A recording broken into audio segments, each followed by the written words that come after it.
तो परमेश्वर के गुण को देखने के लिए आज मेरे साथ आप निकालिएगा रोमियो की पत्री என்னோடு கூட திரும்புங்கள் தேவ குணத்தை தியானிக்கும்படியாக ரோமருக்கு எழுதின நிருபம் अध्याय 4 वचन 21। 4ஆம் அதிகாரம் 21வது வசனம்। रोमियो की पत्री अध्याय 4 वचन 21। ரோமர் 4:21। जी मैं पढ़ ले रहा हूँ इसको।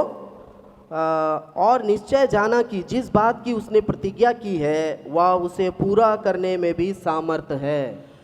தேவன் வாக்குத்தத்தம் பண்ணின நிறைவேற்ற வல்லவராய் இருக்கிறார் என்று முழு நிச்சயமாய் நம்பி தேவனை மகிமைப்படுத்தி விசுவாசத்தில் வல்லவனானான்। एक और बार मैं इस वचन को पढ़ रहा हूँ।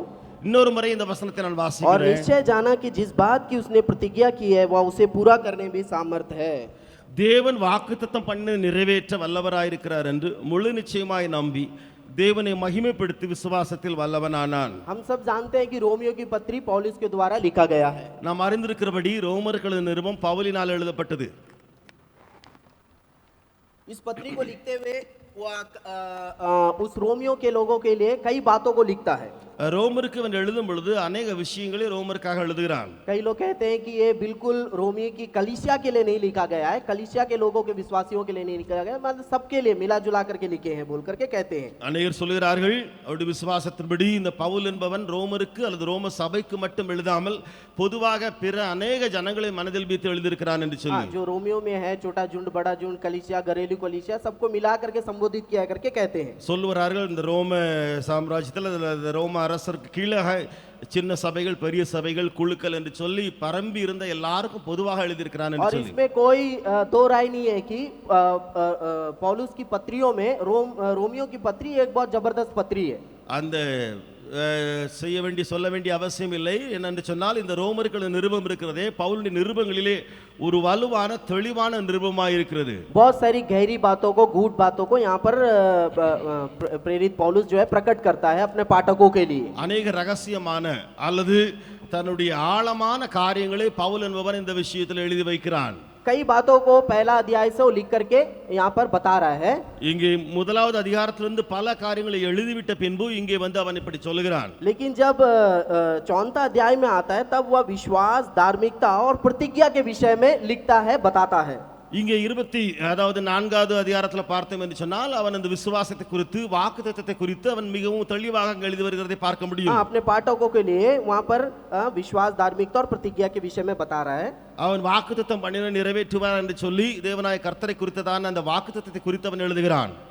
और इस विश्वास धार्मिकता और एक क्या शब्द है यहाँ पर विश्वास धार्मिकता और प्रतिज्ञा को समझाने के लिए पौलुस ने अब्राहम का उदाहरण को यहाँ पर ले रहा है।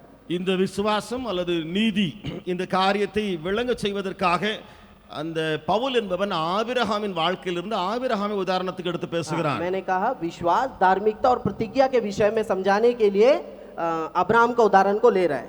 நான் சொன்னதுபடி அந்த வாக்குத்தத்தம் இன்னும் விசுவாசம் இன்னும் நீதி இவைகளை குறித்து விளக்குவதற்காக ஆபிரகாமின் வாழ்விலிருந்து அவன் சொல்லுகிறான்। अगर आप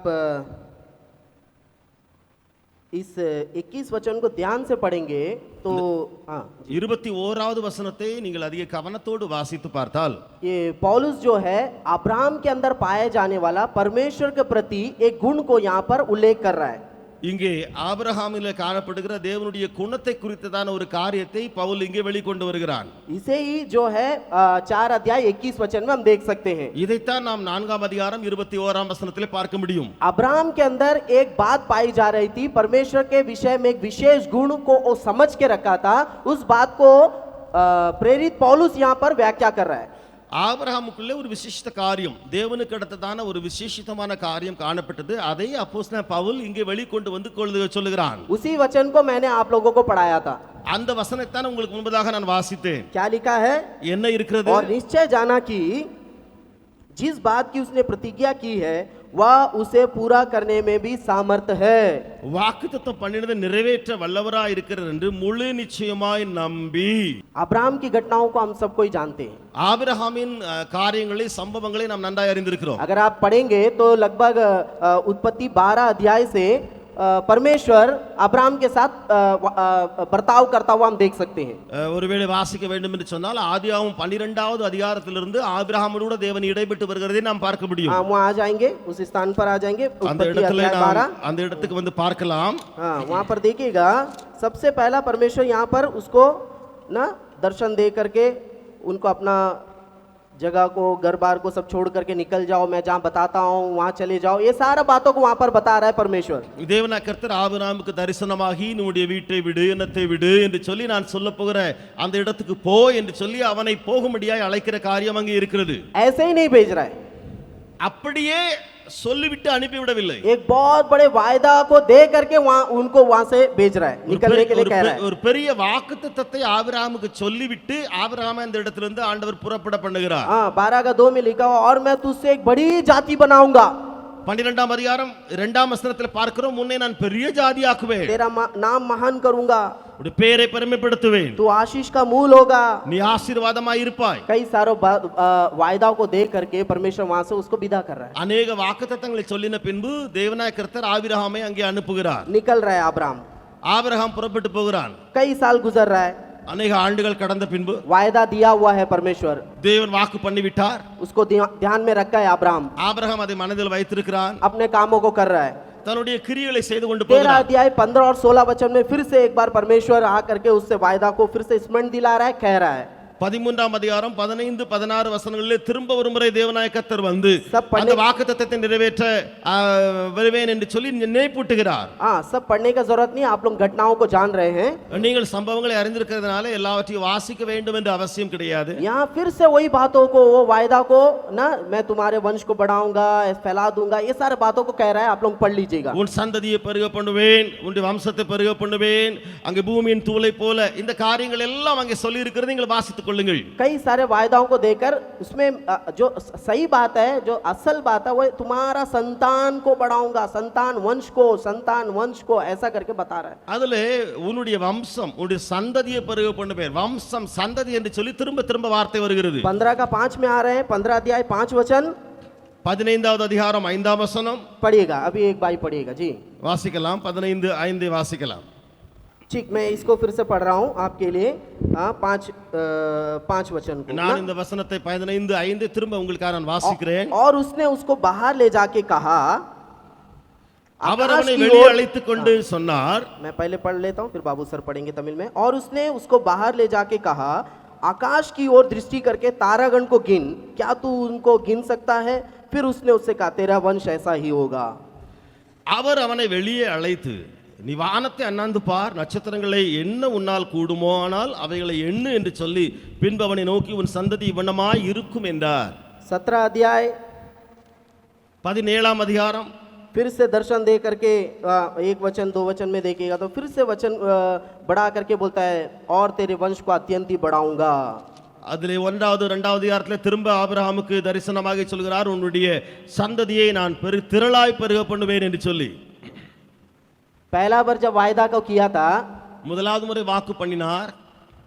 अब्राहम का परिस्थिति, दशा, शारीरिक दशा, पत्नी का स्थिति, पत्नी का शारीरिक दशा, सब कुछ अनुकूल था उस वायदा के अनुसार। அந்த வாக்குத்தத்தத்தின்படி ஆபிரகாமுடைய நிலைமை, அவனுடைய மனைவி நிலைமை, அந்த சூழ்நிலைகளை பார்க்கும் பொழுது எல்லாமே சாதகமாக இருந்தது. क्योंकि वायदा है, वंश को इस तरह करूंगा, वैसा करूंगा, संतान होगा, जाति को बढ़ाऊंगा, ये करेगा। उम्र था, विश्वास कर सकते थे। அந்த வயதின்படி பார்த்தால் நம்ப முடியும், உன்னுடைய சந்ததியை பெருக பண்ணுவேன் என்று சொல்லும் பொழுது விசுவாசம் செய்ய முடிந்தது. पहला बार बोला, विश्वास कर पाया। சரி, முதலாவது முறை தேவன் வாக்கு பண்ணினார், விசுவாசித்தான். दूसरी बार बोला, ठीक है, अभी भी समय है, विश्वास कर सकते हैं। இரண்டாவது முறை ஆண்டவர் சொன்னார், விசுவாசிக்க முடியும், இப்பொழுது காலம் இருக்கிறது, பரவாயில்லை. तीसरी बार का, तब भी परिस्थितियां हैं, अब भी समय है, हो सकता है, पॉसिबिलिटीज है, संभावनाएं हैं। மூன்றாவது முறை கர்த்தர் அதே வாக்குத்தை சொல்கிறார், சரி இப்பொழுதும் நேரம் இருக்கிறது, அங்கே காரியங்கள் நடக்கும் என்று சொல்லி சூழ்நிலையும் இருக்கிறது என்று சொல்லி நம்பினான். लेकिन अभी 17 अध्याय में आइएगा, ஆனால் இப்பொழுது 17ஆம் அதிகாரத்தில் பார்த்தால் अब्राहम कितने वर्ष का हो चुका है? ஆபிரகாமுக்கு வயதை பார்த்தீங்கன்னு சொன்னா 99 वर्ष का हो चुका है। அவனுக்கு வயது 99. 99 वर्ष के उम्र में फिर से परमेश्वर का वही वायदा फिर से आ रहा है। அந்த 99வது வயதுல திரும்ப அதே வாக்குத்தத்தம் ஆபிரகாம் நோக்கி வருகிறது. अब थोड़ा सा अब्राहम का स्थिति को थोड़ा सोच करके देखिएगा। இப்போ இந்த ஆபிரகாமின் நிலைமையை கொஞ்சம் நீங்க யோசித்து பார்க்கலாமே. एक समय था जब वायदा किया था, मेरा परिस्थिति, मेरा वातावरण, मेरा सारे बातें अनुकूल था, विश्वास कर सकता था। ஒரு முறை வாக்கு பண்ணினார், முதலாவது முறை சரி என்னுடைய சூழ்நிலை, என்னுடைய வயது, என்னுடைய காரியங்கள் எல்லாமே சாதகமா இருந்தது, விசுவாசித்தான். लेकिन अब ऐसा परिस्थिति में 99 वर्ष का हो चुका हूँ, ஆனால் இப்பொழுது சூழ்நிலை 99 வயதாகி விட்டது அவனுக்கு. वातावरण भी वैसा कुछ नहीं है, अनुकूल नहीं है, சூழ்நிலையை பார்த்தாலும் அவனுக்கு அனுகூலமா இல்லை. शारीरिक दशा भी अनुकूल नहीं है, शारीरिक दशा। அவனுடைய சரீர நிலைமையும் பார்த்தாலும் அந்த சரீரமும் ஒத்து போகாது. उम्र भी ढल चुका है, வயதும் தாண்டி போயிட்டு, ताकत भी खत्म हो चुका है, சக்தி இல்லாமல் போயிட்டு, कोई भी अनुकूल परिस्थिति वहां पर नहीं है। அனுகூலமான சூழ்நிலை ஆபிரகாமுக்கு அங்க இல்லை. विज्ञान के अनुसार भी, प्राकृतिक अनुसार भी, அறிவியலின் வசனத்தின் அடிப்படையில் பார்த்தாலும் அல்லது சூழ்நிலையின் அடிப்படையிலே இயற்கையின் அடிப்படையிலே பார்த்தாலும் சரி, किसी भी तरह का परिस्थिति वहां पर अनुकूल परिस्थिति में अब्राहम नहीं पाया जा रहा है। எந்த ஒரு சூழ்நிலையை பார்த்தாலும் அவனுக்கு சாதகமான அனுகூலமான சூழ்நிலையிலே ஆபிரகாம் இல்லை. कि परमेश्वर के द्वारा दिया गया उस वायदे पर वो विश्वास कर सके।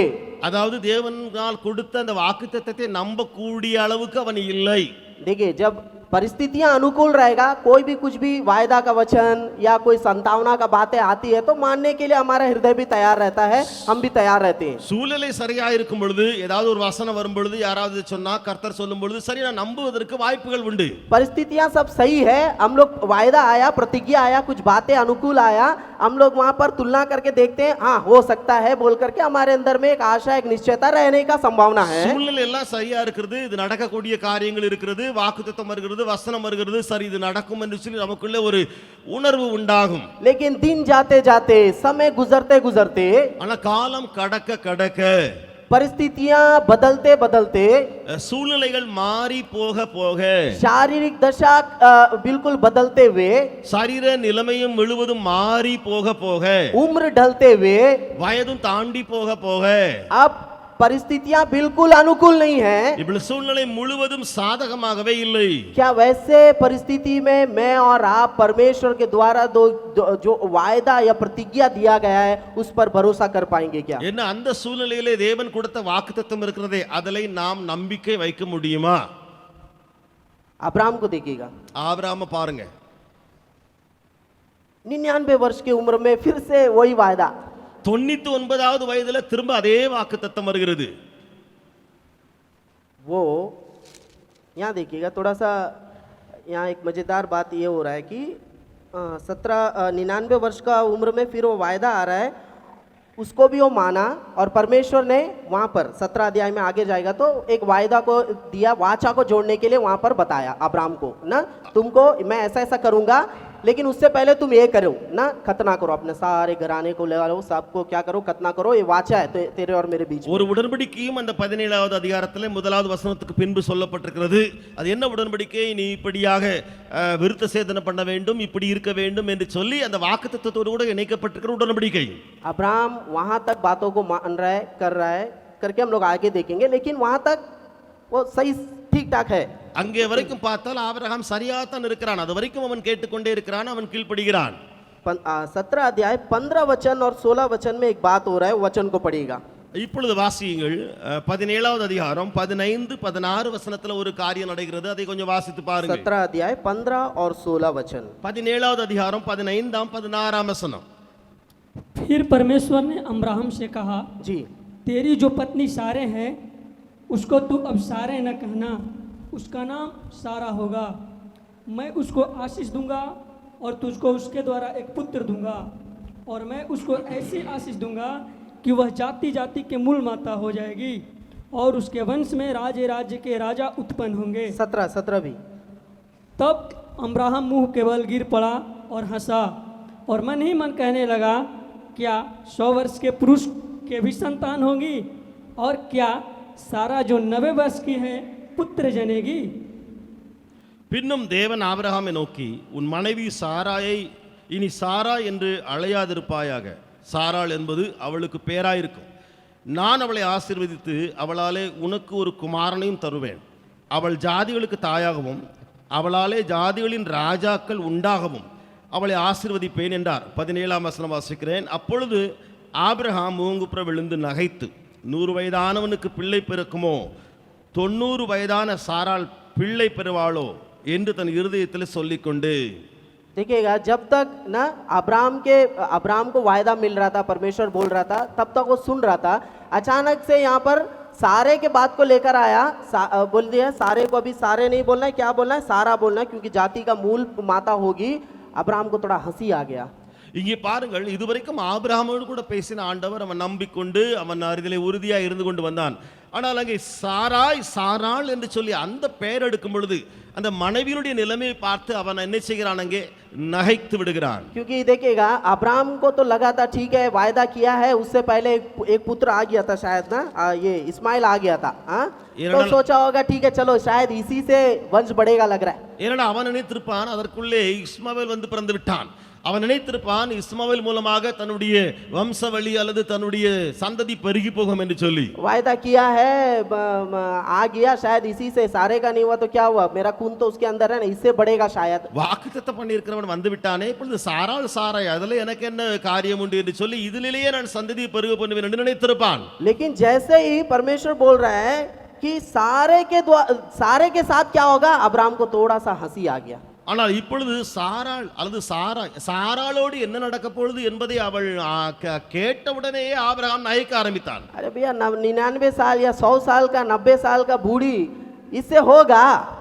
என்னையா 100 வயது 99 வயது அல்லது அங்கே 90 வயது கிழவியா இருக்கிற அவளோடு கூட என்ன காரியம் நடக்க போகிறது? थोड़ा सा अब्राम को हंसी आ गया. கொஞ்சம் ஆபிரகாம் நகைத்து விட்டான். कभी कभी हमारे जीवन में भी ना कुछ नहीं हो रहा बोल के कभी कभी हम लोग से होगा, ये होगा, वो होगा बोल के थोड़ा हम लोग ना एक तरह का हंसी में उसको टालने का प्रयास करते हैं. நாமும் கூட நடக்காமல் இருக்கும் பொழுது அதை ஒரு கேலியாக அல்லது நகைப்பாக சிரிப்பாக என்ன என்று சொல்லி அப்படி எடுத்துக்கொள்கிறோம். लेकिन मैं ये नहीं कर रहा हूँ कि अब्राम यहाँ परमेश्वर के ऊपर अविश्वास किया या वो उसने मजाक किया, वो नहीं, थोड़ा सा अपना दशा को देखकर थोड़ा हंसी आ गया होगा, मैं सोच रहा हूँ ऐसा. அதாவது ஆபிரகாம் அங்கே விசுவாசியாமலோ கீழ்ப்படியாமலோ அவன் கேலி கிண்டல் பண்ணிவிட்டானோ என்று சொல்லி இல்லை, ஆனால் அவனுக்கு ஒரு சிரிப்பு ஒரு நகைப்பு வந்து விட்ட இந்த காரியத்தை கேட்டு அவ்வளவுதான் நான் அங்கே அறிந்து கொள்கிறேன். वो परमेश्वर के बात पर पूरा विश्वास किया, परमेश्वर की प्रतिज्ञा पर विश्वास किया करके नीचे यदि आप पढ़ेंगे तो सारे को वायदा देने से पहले परमेश्वर ने जो खतना करने का जो विधि बताया था उसको नीचे कर रहा है. அதாவது சாராளுக்கு அந்த வாக்குத்தத்தத்தை சாராளை குறித்து பேசுவதற்கு முன்பதாக அந்த தேவன் சொன்ன அந்த நியமம் இருக்கிறது விருத்த சேதனம், அதை பின்பதாக அவன் அங்கே செய்கிறான். तो उसका अर्थ क्या है? அர்த்தம் என்ன? जहां तक मैं समझ रहा हूं, நான் புரிந்து கொண்ட விதம் என்ன தெரியுமா? उस दशा में भी परमेश्वर के बात पर वो पूरा परमेश्वर की प्रतिज्ञा पर वो पूरा विश्वास कर रहा है. அந்த நிலையிலும் கூட தேவனுடைய வாக்குத்தத்தத்தின் மேலே தேவன் மேலே முழுவதும் நம்பிக்கை விசுவாசம் வைத்திருக்கிறான். कोई वहां पर कोई ऐसा परिस्थिति अनुकूल नहीं है, எந்த சூழ்நிலையும் அவனுக்கு சாதகமாக இல்லை. शारीरिक दशा अनुकूल नहीं है, சரீர நிலைமையும் சாதகமாக இல்லை. शारीरिक शक्ति क्षमता सब खत्म हो चुका है, சரீர பலன் அல்லது சக்தி அல்லது திறமை இழந்து விட்டான். वातावरण सब बदल चुका है, சூழ்நிலை எல்லாம் மாறி போயிடுச்சு. आयु ऐसा हो गया, ना वैज्ञानिक रीति से ना प्राकृतिक रीति से भी कोई बच्चा जन्मने का संभावना है. அவனுடைய வயது அவ்வளவாய் கூடி போட்டது போய்விட்டது. அறிவியல் அறிஞர்களாலவோ அல்லது இயற்கையாலேயோ ஒன்றும் செய்ய முடியாத ஒரு சூழ்நிலை. लेकिन भी अब्राम को देखेगा, परमेश्वर की प्रतिज्ञा परमेश्वर की वायदा को बिल्कुल वो वहां पर मान रहा है और अपने पूरे घराने को वो क्या कर रहा है, वहां पर खतना करा रहा है. उसका मतलब परमेश्वर के ऊपर उसका परमेश्वर का वायदा उसका प्रतिज्ञा के ऊपर अब भी वो बिल्कुल क्या है, उस पे वो विश्वास कर रहा है. ஆனால் தேவன் சொன்ன வார்த்தை அவன் செய்கிறான். என்ன அந்த நியமத்தின்படி விருத்த சேதனம் செய்கிறான். அர்த்தம் என்ன? அவன் தேவன் கொடுத்த வாக்குத்தத்தத்தின் மேலே இப்பொழுதும் நம்பிக்கையோடு இருக்கிறான். वो क्यों ऐसा कर पाया? ஏன் அவனால் செய்ய முடிந்தது? क्यों उस प्रकार का विश्वास को रख पाया? ஏன் அப்படிப்பட்ட விசுவாசம் அவனுக்குள்ளே வந்து விட்டது? अनुकूल परिस्थिति में भी वो परमेश्वर के ऊपर कैसे विश्वास रख पाया? அவன் இப்படிப்பட்ட சூழ்நிலையிலும் கூட சூழ்நிலை சாதகமா இல்லாவிட்டாலும் தேவன் மேலே எப்படி நம்பிக்கை வைத்தான்? एक बिंदा बराबर का भी वहां पर किसी तरह का ना संभावनाएं नहीं है. ஒரு துளி எடுத்து பார்த்தாலும் நடக்க கூடாத சூழ்நிலையே இருக்கிறது. लेकिन भी अब्राहम परमेश्वर पर विश्वास करके वो जो कहा वो सारे बातों को मान रहा है. ஆனால் தேவன் மேலே ஆபிரகாம் விசுவாசம் வைத்து அவன் சொன்னதெல்லாம் கீழ்ப்படுகிறான். कारण क्या है? காரணம் என்ன? कारण क्या है? காரணம் என்ன? अब्राहम परमेश्वर का उस गुण को बलि बांति समझ लिया था ஆபிரகாம் தேவனுடைய அந்த குணத்தை நன்றாய் அறிந்து வைத்திருந்தான். कि परमेश्वर ने कहा है தேவன் சொன்னார், तो पूरा करेगा, சொன்னால் நிறைவேற்றுவார். वो सामर्थी है, அவர் வல்லமை உள்ளவர், वो कर सकता है। அவரால் முடியும். परिस्थिति को मत देखिएगा, சூழ்நிலையை பார்க்காதிருங்கள், अपने शारीरिक दशा को मत देखिएगा, சரீர நிலைமையும் பார்க்காதிருங்கள். आज का मेरा क्या दशा है, मेरे क्या स्थिति है, मत देखिएगा। இன்றைய என்னுடைய நிலைமை என்ன நீங்கள் பார்க்க வேண்டாம். बैंक में कितना अकाउंट है, कितना बैलेंस है, मत देखिएगा। பேங்க்ல இருக்கிற பணம் எவ்வளவு என்று சொல்லி பார்க்காதிருங்கள். कितने लोग मेरे मदद के लिए खड़े हैं करके मत देखिएगा। எத்தனை பேர் எனக்கு உதவி செய்வாங்க என்று பார்க்காதிருங்கள். क्या मेरे को कोई सराहना करने वाला, कोई तसल्ली देने वाला है नहीं है करके कोई मत देखिएगा। என் மேல பரிதாபப்பட்டு ஆறுதல் சொல்கிறவர்கள் உண்டா என்று சொல்லி பார்க்காதிருங்கள். एक चीज जान लीजिए, ஒன்றை அறிந்து கொள்ளுங்கள், वचन के अनुसार जान लेंगे हम लोग। வசனத்தின் அடிப்படையில் நாம் அறிந்து கொள்வோம். परमेश्वर ने कहा है तो उसको पूरा करने में भी वो सामर्थी है। தேவன் சொன்னார், அதை நிறைவேற்றுவதிலே வல்லமை உடையவர். आंख बंद करके मारेंगे। நீங்கள் கண்ணை மூடிக்கொண்டு நம்பி விடுங்கள். किसी दास ने ऐसा कहा था, ஒரு ஊழியர் இப்படியாக சொன்னார், हम परमेश्वर के ऊपर कहां तक भरोसा कर सकते हैं? நாம் தேவன் மேல எதுவரைக்கும் நம்பிக்கை வைத்து விசுவாசம் வைக்க முடியும்? कब्र में जाने तक, कब्र में जाने तक, கல்லறைக்குள் போகும் வரைக்கும், तब तक आप परमेश्वर पर भरोसा कर सकते அது हैं। வரைக்கும் நீங்கள் தேவன் மேல நம்பிக்கை வைக்க முடியும். वहां तक उसके आज्ञाओं पर भरोसा कर सकते हैं। அது வரைக்கும் நீங்கள் தேவ கட்டளைகளுக்கு கீழ்ப்படிய முடியும். तब तक जो वायदा उन्होंने किया है उस वायदे पर आप भरोसा कर सकते हैं। அது வரைக்கும் தேவன் கொடுத்த கட்டளைகள் அல்லது அவருடைய வாக்குத்தத்தங்கள் அவைகள் எல்லாம் நீங்கள் நம்ப முடியும். परमेश्वर ने जो कहा वो करेगा। தேவன் சொன்னதை நிறைவேற்றுகிறவர். वो मनुष्य नहीं है कि कह देगा और घूम करके चला जाएगा। மனிதன் சொல்லிவிட்டு திரும்பி பார்க்காமல் போய்விடுவானே, அப்படி அவர் மனிதன் அல்ல. एक मनुष्य कब वायदा करता है? ஒரு மனிதன் வாக்கு பண்ணுகிறான், जो आप जब वो अपने अंदर के बातों को देखेगा, मैं सब कुछ सही है, मैं कर सकता हूं, तब वो करेगा। அவன் தனக்குள்ளே உள்ள அந்த நிலைமையை பார்க்கிறான், என்னால செய்ய முடியும் என்று சொல்லி அவன் வாக்கு பண்ணுகிறான், நான் और செய்கிறேன் मेरे என்று. पास व्यवस्था है, साधन है, तब करेंगे करके थोड़ा वायदा कर देता है। எனக்குள்ள சரி எல்லாம் இருக்கு, பொருள் இருக்கு, வசதி இருக்கு, உனக்கு செய்கிறேன்னு சொல்லி வாக்குத்தத்தம் பண்ணி போவான் மனுஷன். अचानक से उसके पास से चला गया, वो आपसे जो वायदा किया था वो भी मुंह मोड़ करके चला जाएगा। ஆனால் அவனிடத்திலிருந்து எல்லாம் எடுபட்டு போன பின்பு இடத்துல ஒண்ணுமில்லை என்று சொன்னால் அவன் வாக்குத்தத்தம் பண்ணியிருக்கிறானே, அப்படி பார்க்கும் பாராமல் கண்டுகொள்ளாமல் போவான். लेकिन हमारा परमेश्वर के बारे में हम लोग जानेंगे। நம்முடைய தேவனை குறித்து நாம் அறிவோம். हमारा परमेश्वर कौन है? யார் அவர்? हम किसकी आराधना करने आए हैं? யாரை ஆராதிக்க வந்திருக்கிறோம்? चाहे बातें वहां कुछ भी नहीं पाई जाए, எந்த ஒருவேளை காரியங்கள் இல்லாமல் இருந்தாலும், एक बिंदा भी वहां वातावरण अनुकूल ना रहे, ஒரு புள்ளி கூட அந்த சூழ்நிலை சாதகமாக இல்லாமல் போனாலும், मृत्यु के सैया में भी मान लीजिए आप लेटे हो, ஒருவேளை மரண தருவாயில நீங்கள் படுத்திருந்தாலும், वायदा है, வாக்கு இருக்கிறது.